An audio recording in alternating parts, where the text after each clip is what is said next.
Welcome, friends. My name is Avinash Gorrakshakar and the host for today's show. Welcome to Konexio HighFlyers, where we introduce to all of you promising and emerging corporates and explain to you about their business model, their future prospects.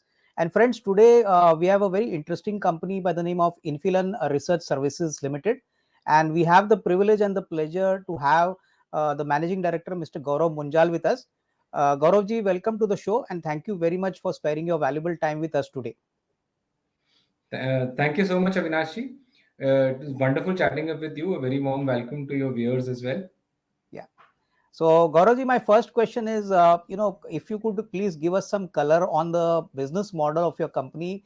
What is the kind of business which you actually do? It's a service business. So, if you could give us some, color as to how you started this business journey, and what is the kind of, distribution reach which you have? Is it a pan India reach or selected pockets? If you could add little color on this so that we can move forward. Sure. So Avinashi, we have this is a very simple business model. This is a marketplace for experts. So what we do is we aggregate a lot of experts in various domains, and we make them available on demand to our clients who are typically B2B customers, large consulting firms, financial institutions, corporate strategy teams, or in general, anyone who's looking for some insights into a domain. Okay. So we started this business about 11, 12 years ago, and it's more than a decade old now. So we started aggregating experts when no one had even heard of the term platforms and marketplaces. So we have been in the business for a very long time. We have been profitable for more than 7, 8 years now. And we have aggregated thousands of experts across domains, not only India. In fact, we also operate outside India. We cover each and every geography in India, of course. We also have experts, global experts, if I may call them. So the bulk of them are in US and Western Europe, but some of them are sprinkled all over the globe. So roughly the breakup is we have about 80-85% experts in India and about 15-20% experts outside India. Okay. Fine. Gaurav ji, हमको please tell us that what are the products and services which you offer to your B2B customers. If you could tell us in simple words, how the revenue gets generated for you, whether it is from long-term relationships or shorter duration kind of services which you offer to customers. If you could add some color on that. Sure. So in our business, what happens is we have very long-term relationships with our clients, right? So most of our clients are more than 5 years, have been with us for more than 5 years. But the engagements typically are very short duration interventions, if I can call them. So how it works is we get a request from the client that they are looking for some insights or knowledge into a particular domain. We share them a list of experts whom we believe have a lot of knowledge and insights in that particular sector or domain on that particular project. They choose the expert and they engage with the expert either on a call or on a face-to-face meeting. And in that sense, so we bill it to the customers and we pay to our experts. So whatever we pay to the experts, we add a take rate and bill it to our clients. So it's a very simple marketplace model. Okay. And currently, Gauravji, if you could tell us, what is the kind of sector composition, for which you service your clients? Like, if you could give us some idea, how much comes from manufacturing, how much comes from financial services, from various verticals within the finance stream. If you could give us some idea, what kind of type of customers actually access your expert services. Yes. So most of our experts work across domains, but they work in specific to certain domains on a particular project. So while they may be working across domains, they are quite independent of how they approach the project.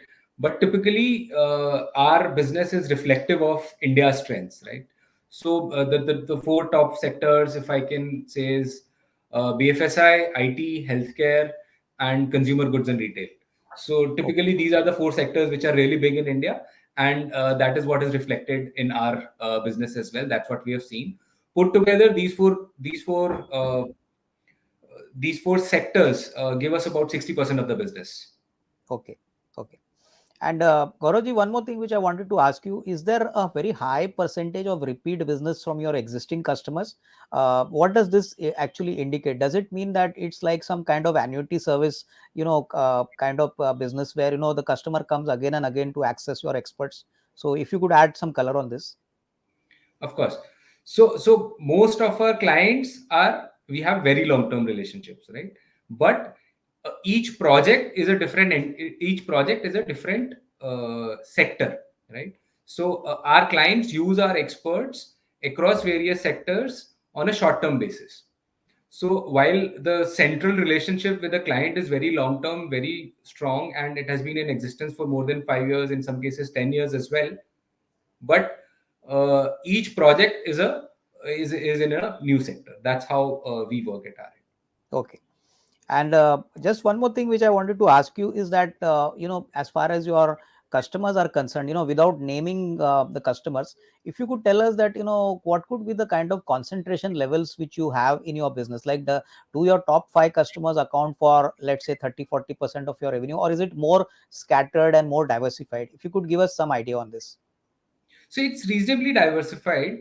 So top 10 customers give us about 85% of the revenue, but within the customers, there are lots of teams across which it is distributed. So if you look Okay. at centrally, they are a large customer, but across teams is fairly distributed. As I said, a particular partner in a large firm working on one sector is as good as a different partner working in the same firm. So Okay. from that perspective, it is very distributed. Uh, but yes, it is a bit top heavy if we consider it as a if you put all those partners together and consider it as one customer. So Okay. about 85% of our business is from our top 10 customers. Okay. So, Gaurav, just tell me one thing, that as a business model, you all have been in this business for a very long time. Now, would you like that going forward, these top 10 customers don't account for 85%, but the customer base gets more and more, bigger and a little more scattered? Because obviously, you're pretty sure that these customers will stay with the company for a long time. But 85% from 10% seems to be a slightly high number. So going forward, No, I didn't you say know, uh, 10%, I said 10 customers. Okay, okay. No, but ideally, what is your thought process of data mining new customers? Like, you have a very good existing customer, kind of basket with you.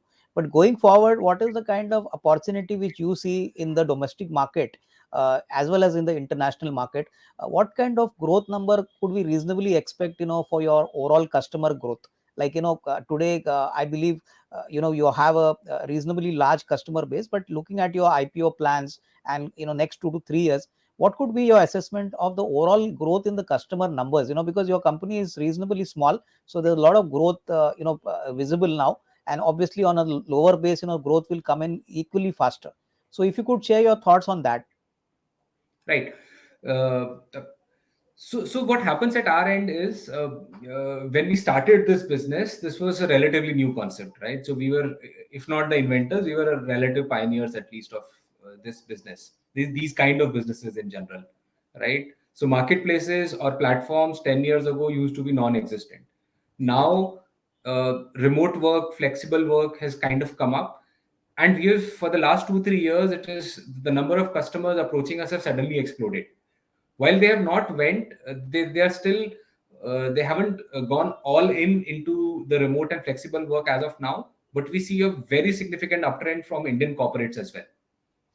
And Okay. that's where we decided that it's time to uh, you know uh, press the accelerator and go really fast into this domain. We had been growing slowly and steadily for a very long time, but in the last 2 3 years, this is kind of exploded, if it is the right word, right? So given the fact that Okay. we work with very limited B2B customers, we have kind of seen our client base expand a lot.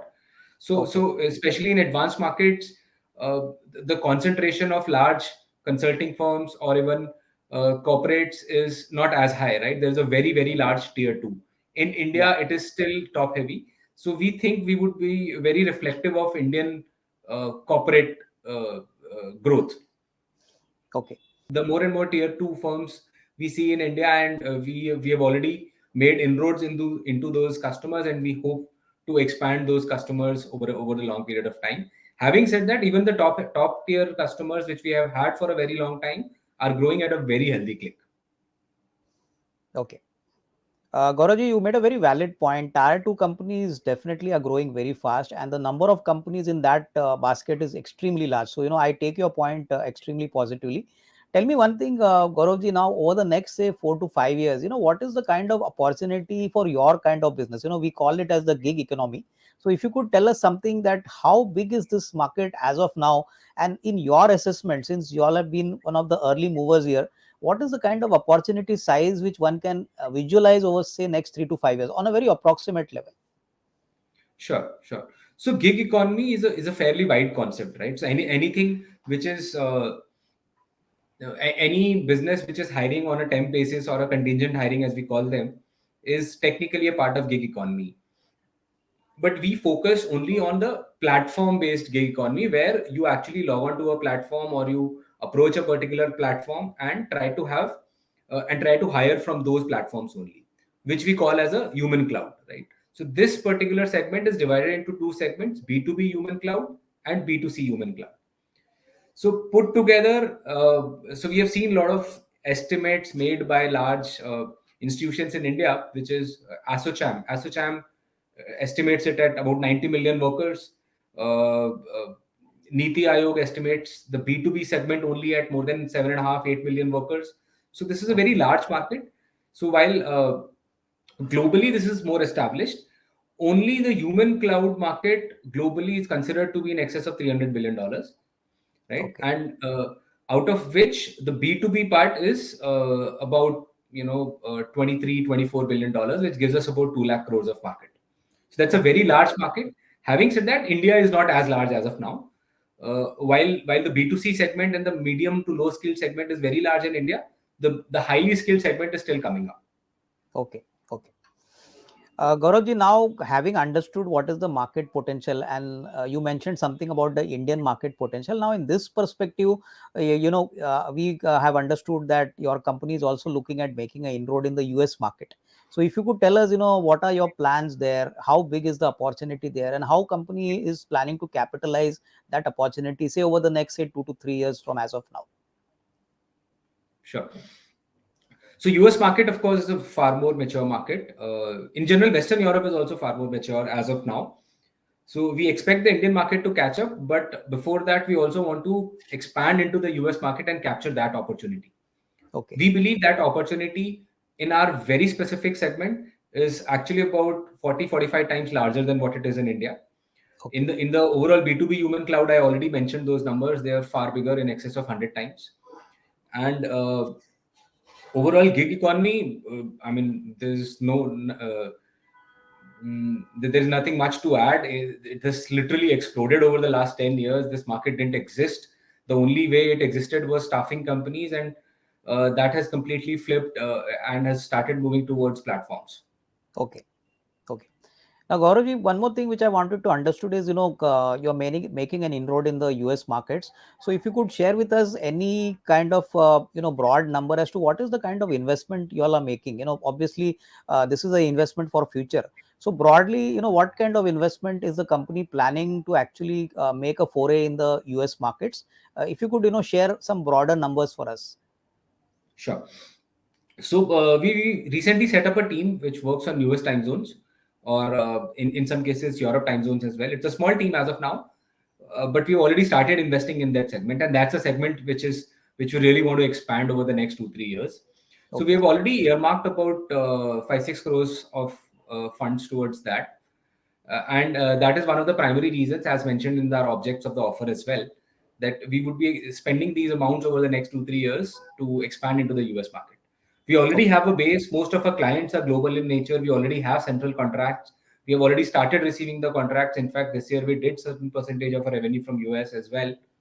And we are focusing to expand that market. That has been the mantra for this year. That is the vision for this year. At least for the next 2 years, our entire focus is on expanding into the Western markets. Okay. I mean, please correct me if I'm wrong, Gauravji. It means that domestic market will continue to grow at a steady rate, but US market is something which you are investing in, as of now, and you expect that obviously some revenue stream would obviously start after the next 18 to 24 months. So, is my thinking right? Yes, that's perfectly correct. So Okay. Indian market has been growing very at a very healthy clip. Huh? So first things first, there is no doubt that Indian market specifically for us has been growing far faster than what's the kind of GDP nominal growth we have seen. It's almost the double the size or double the growth rate which we have seen in Indian market as opposed to the global market. The global market is not growing as fast, but the size of the opportunity is just too large. Okay. Okay. Gauravji, my next question is basically on the competitive landscape. Like, if you could share with us, some names which compete with you in the domestic market, and obviously, since it's a very specialized niche segment, if you could tell us who are the global companies which operate and which are larger players in the gig economy kind of services space, so that we could get some clear peer comparison. Because your business is very specialized, it's very unique. So, if you could share some names which would benefit our viewers. Right. So what we have kind of observed is that globally this business is about 20-25 years old. The one specific which we have been working in.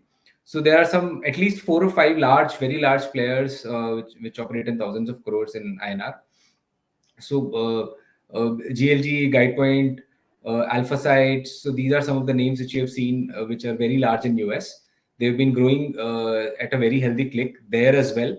Uh, Besides expanding into Indian markets, some of them do operate in Indian markets, and but we compete bang against them, and we have been very successful in competing against them because of our local knowledge, and we go far deep in Indian market. So we believe that we have kind of establishing a moat in Indian markets, and globally we have been trying to expand into the US markets in their regions.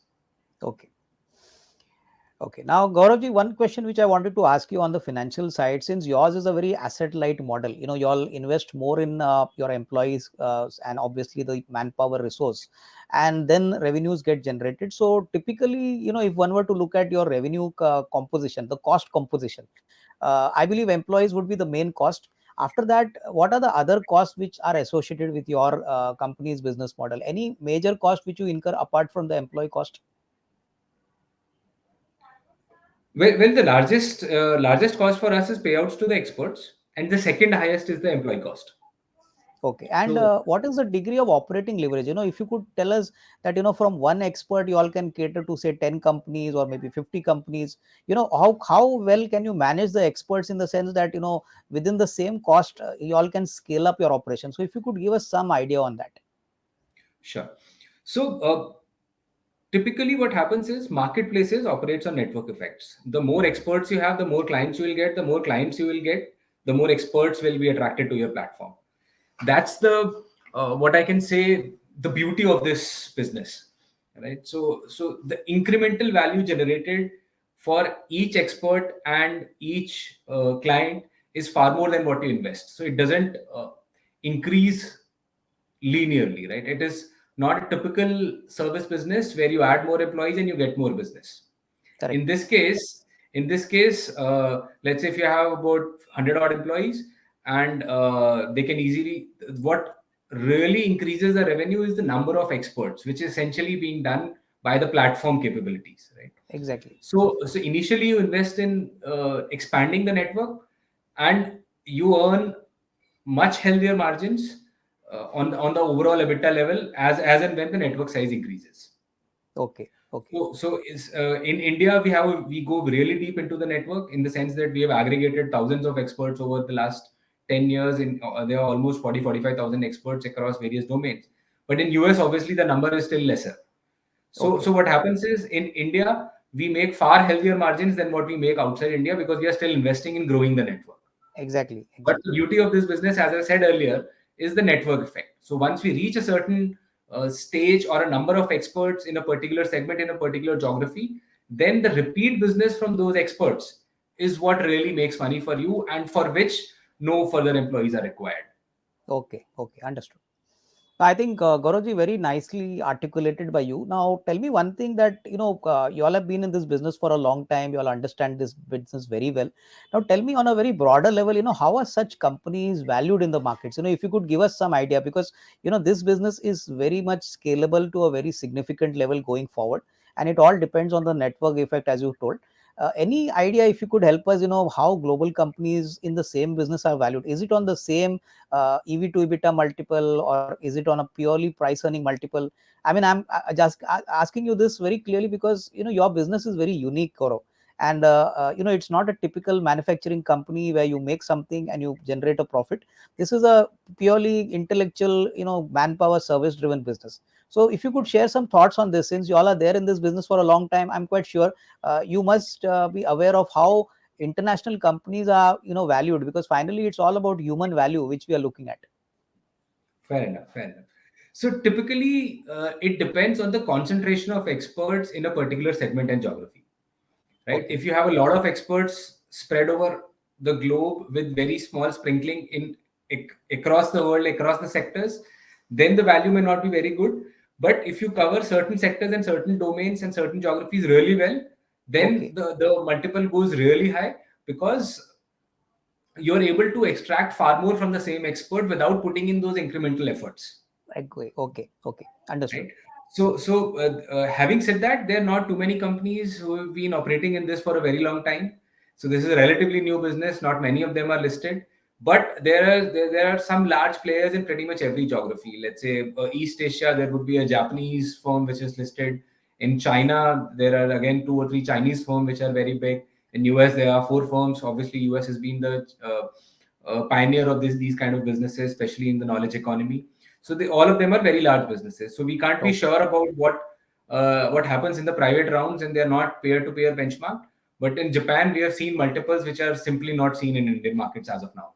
Okay. Okay. While I may not like to really quantify them, it is all open for everyone to check it out.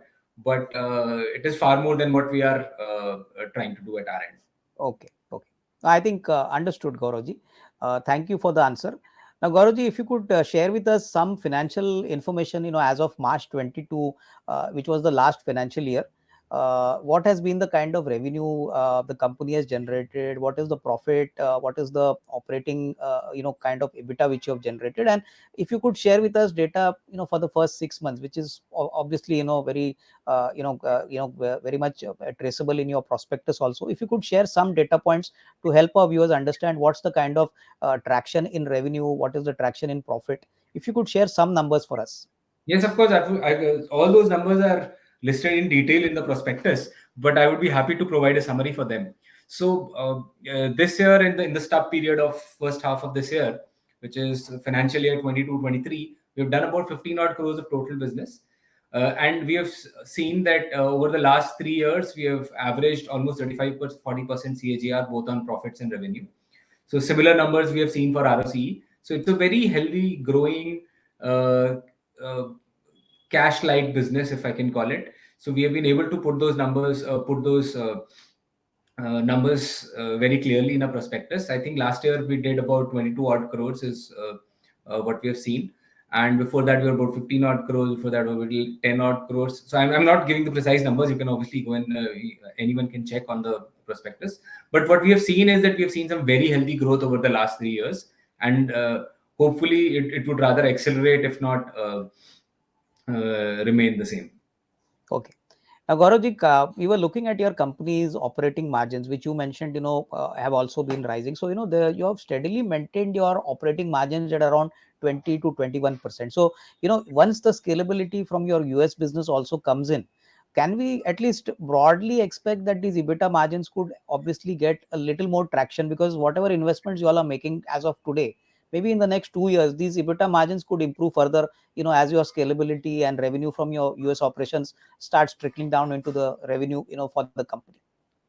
Yes, that's what we believe in. So a very typical network business, they set up a very large network initially. They invest in setting up the network and then reap the fruits. Right? So Okay. how we compare it with a classic staffing business versus a platform business is like in staffing, you have to sow the seeds every year, harvest the crop every year and sell the cereals. But a platform behaves like an orchard or a or where you plant the trees, wait for the trees to grow, and then harvest it throughout the rest of their life while maintaining those trees. Okay, So, okay, so understood. that's the closest analogy I can give you as compared to a old world staffing business versus a platform business. While the clients and the kind of experts remain the same, both of them are B2B in nature. Both of them have a very large employee base, Okay, uh, mm, which is replaced by the platform or the aggregated employees. okay, okay. Fine. Gauravji, now on the technology side, what have been the kind of investments you all have made? I was reading your prospectus where I saw that, a lot of technology has been used by you to data mine your experts, your companies. So if you could tell us something on that, what has been the company's initiative on technology and how do you see that factor playing out positively for you? Yes, so technology is essentially the core of this business, right? So what happens is once you complete a call or once you complete any engagement, how much you are able to capture before the engagement when you were trying to set up the engagement, and how much you are able to capitalize on the kind of response which the experts gave to those uh, particular agenda items in the engagement. So if you are able to capture them, you can mine a lot of data and develop the capability to predict what kind of answers would be uh, available with what kind of experts. For practically speaking, that is what is our USP, right? So Okay, we have been gathering data for the last 10 years. We have been aggregating a lot of experts. We have been figuring out who knows what, and the more precise you get, the better the margins, because you are able to connect the experts better. You are able to service them faster, service the projects faster, in a more uh, precise and concise way. okay, And that's what helps us increase the EBITDA margins over a period of time, especially for repeat calls. So okay, the more understood. repeat calls you can do, better the margins. That's how Okay. this business works. I mean, Gauravji, now just a added question to this. There are two parts to it. One is you mentioned about repeat business quite, frequently. So currently, if you could share with us, out of your revenue, what could be the percentage of repeat business? And secondly, what is the degree of pricing power with your customers? Since you deal with B2B customers, I mean, on a very broader level, how does the pricing work on a year-to-year basis? I mean, obviously, every year some new assignment comes, new project comes, but does the pricing is it dynamic or is it of a fixed nature? If you could just share some thoughts on this. So answering the second half of your question first, it is dynamic, right? So Okay, as and when the price of the expert keeps increasing, the price which we charge to the clients keep increasing. It is not a okay, fixed price contract we have. In okay, fact, we cannot okay, have that. Right? So okay, as and when the salaries in India increase, as and when the requirements of experts or the expectation of our experts increase, we have to move in line with them.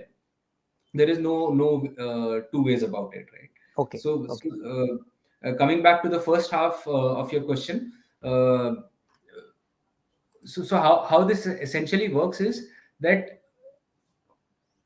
repeat business, when I say repeat business, it doesn't mean the same client, it means for the same expert as well.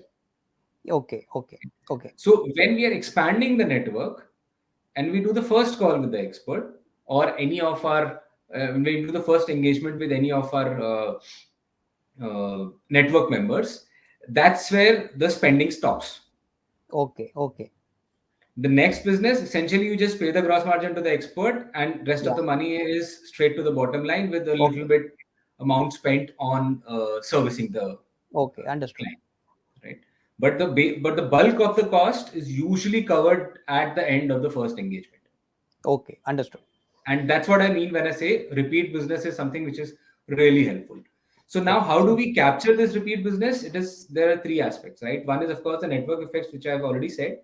The second is the data analysis, right? So we have thousands of experts. If you have the project, if you're not able to match them at the right time, you cannot get repeat business. So that's exactly. where the technology play comes into. Okay, And the third point is, we have developed certain internal tools which we use for visual browsing, right? So we are not only able to sell the experts or engagements which our clients think they need. We are also able to advise them and do a consultative selling kind of a thing, that if you are probably trying to figure out the procurement of steel, you might want to speak to a procurement specialist, and also a trader who's probably supplying to them. And Okay. similarly, what are the clients who actually buy those end products? So what we have done is we have developed a special kind of visual browsing tool which works like maps but on humans. So Okay. instead of point locations, we have divided everything into functions and domains, and that's where our key USP comes in. Which is, if I want to summarize, the first is the network effect, second is the data analytics, which we have developed over the time, and third is the visual browsing bit. Okay. Fine. No, understood. I think very articulately said. And as you rightly said, once the initial investment on the expert is complete, then I think all gross margins after paying the experts come to the company. So, that is the way the business actually grows exponentially for you. So, I think now it's very clear how your business model is positioned. Gaurav, one more thing which I wanted to understand, I was looking at your, working capital numbers. I mean, normally for with these B2B customers, what is the kind of average time when these customers pay back to you? Like, what's the average working capital cycle? And my second question is there any possibility for maybe smaller client, for smaller ticket size clients? Are you, is the company planning some sort of a prepaid service where you get the money upfront and then the service is delivered? So anything on these lines which the company is planning? Yes, of course, not necessarily smaller clients as well. So again, I'll pick up the second half of the question first. We do offer prepaid. In fact, for all small customers, we offer prepaid only. But for very large customers where the projects are likely to be spread out across domains, it's very difficult to do a prepaid billing. So that's why we work on a postpaid basis. Having said that, all our clients are top-notch professional firms. We haven't seen uh, any kind of write-offs. Uh, More often than not, we get our money in about 30 to 45 days. The max we have seen is about 60 to 65 days. That's what we do from the date of billing to the date of receiving of payment. Right. Having said Okay. that, there is some extra days involved because when the project is, it can last anywhere between 2 weeks to 2 months. So that Okay. sometimes kinds of get added to the overall working capital cycle. But overall, we have seen that during COVID we saw kind of a dip, but we have seen that over the last 6 months things have started coming back to normal, and hopefully we should have better working capital cycles over the next few years. Okay. Fine. Now, Gaurav, if you could tell us, what is the company's IPO plans? I believe the company has filed for its IPO. So, if you could tell us, some basic data points like what is the size of the IPO, what is the kind of objective for this IPO, for what you require the funds. If you could share some details for us. Yes. So I think I already explained. So the size of the IPO is roughly 20 to 23 crores is the range. What the objects of the offer are very clear. In fact, we have detailed it as much as we could have done. There are three broad directions which we intend to spend the money on. First is expansion into US markets. Second is develop the technology further for US, for India, and go deeper into the visual browsing, which is also known as SIZL, which is searching in a zoomable landscape, as what we call. And third is capturing the trend which we have seen over the last 3 4 years, that a lot of corporates have started using remote and flexible jobs, especially at a higher skill level. So we completely focus on premium experts, Okay. and we believe that relatively longer term engagements with corporates can actually move towards replacing the high end parts of staffing business which we have seen over the from older companies. So these Okay. three are the broad segments. Just to summarize, expansion into the developed markets, especially US and Western Europe. Second, expansion into longer term projects, which we call as a private export panel or a PEX panel. And third is developing the technology further to service these markets. Okay. And Gaurav, this will be a fresh issue or an offer for sale? If you could tell us. This is almost 80% fresh. We are infusing a lot of money into the company, and we hope that money will definitely take us to the next level. Okay. Okay, now my last question to you, Gaurav, is if you could tell us, apart from COVID, which was a kind of a one-time life event, in our business, what is the main risk factor according to you? Now, you all have been in this business for a long time. What could be the main risk factor if one looks at your company's business? Because it's a service business, and obviously, if India grows, obviously our company's revenue will also grow. So, what could be that factor which possibly could be a little concerning for you, if at all, if it is there at this point of time? So while of course we are very bullish about the entire business model, but no business comes without risk. So that is a given. So if we see new models evolve for getting insights, that is one place where we think there could be issues, right? So if we see models or specifically AI models evolve or LLM models evolve, where they could capture data from video and audio and provide them in a more in a more readable format or a searchable format, that's something which will take away some part of our business. Having Okay, said that, one-on-one answers or one-on-one questions specific to a context, specific to a project, will we don't see it going away. But exactly. recorded transcripts, if you can derive insights from them, especially through AI, that's one area we think could be a risk factor. Second, we have seen in some countries, we have seen some kind of regulatory issues. Having said that, we haven't seen those kind of issues with premium talent, but we have seen some kind of uh, regulatory uh, issues coming up, especially at the entry level talent. Okay. No, fine. I think, Gauravji, thank you very much for your valuable time. In fact, a very productive session to understand your company. Friends, if you do like the video, please like and share this. I mean, this was a great opportunity for us to understand the company. And Gauravji, thank you very much for your valuable time and best wishes for you as the managing director of the company and for your entire team at Infollion. So, thank you. Thank you so much. Thank you so much, Avinashji. Wonderful chatting with you. Wish you all the best to your viewers as well. Thank you. Thank you for having me on your channel. Yeah, thank you.